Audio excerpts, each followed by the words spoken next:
thank you. Can you hear me as well? Yes. Are you running out of things to say now? Somebody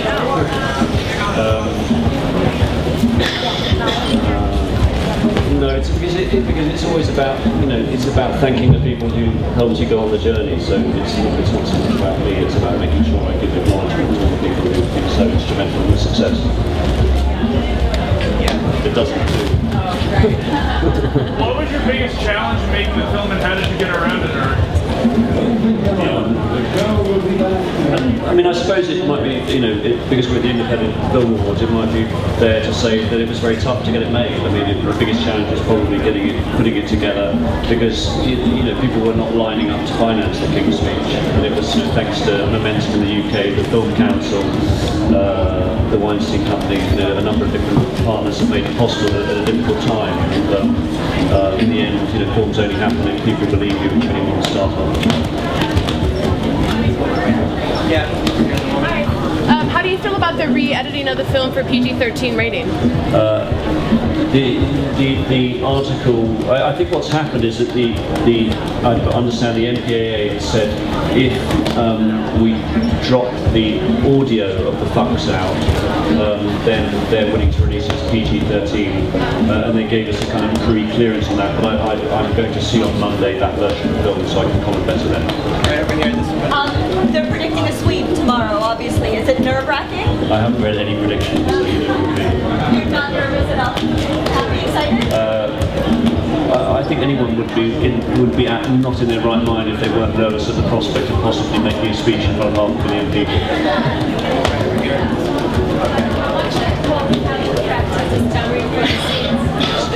Say again?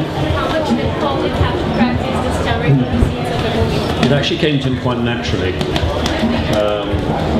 We get asked about it a lot, but that was not so much what we were worried about. He picked it up very fast. In fact, he picked it up so fast I think he found it hard to stop. Right here. Tom, how are you? I mean, you know, seeing the success of the film, not only commercially but also critically, and seeing the British film being axed, you know, the British Council, what would be the message actually to the UK? Well, it's been replaced by the British Film Institute, and the irony is I believe the King's Speech is going to make them so much money back that I hope it encourages, you know, the continued government support of British film. Because film, and if so, have they given you any feedback?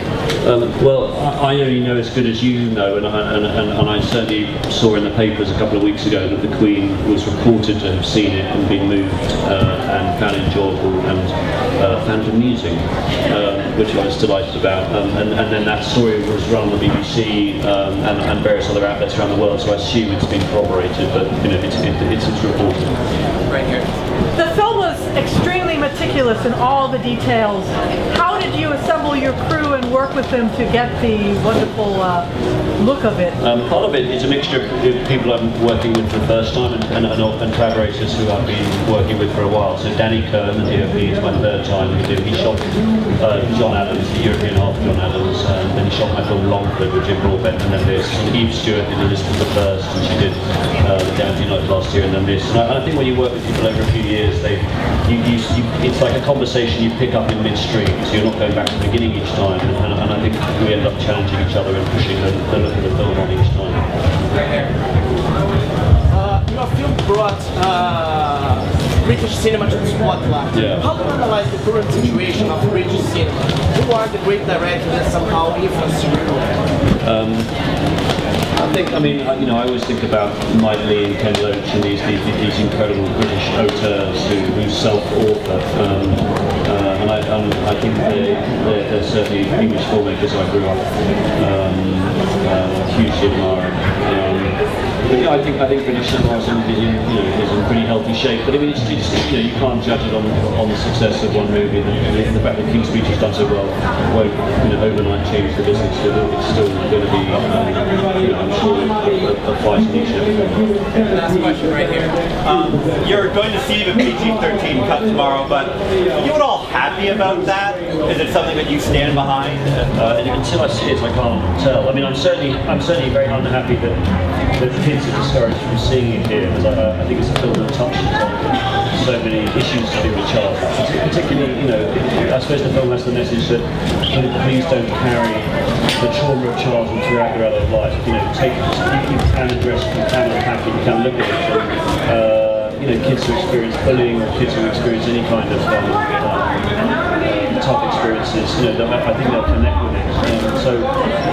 Unselfishly, I think it brings the film to that younger audience. It'd be great, because in other countries, in the UK, in Canada, you know, I've had wonderful emails from 8-year-olds, 9-year-olds who love the movie and been incredibly affected by it.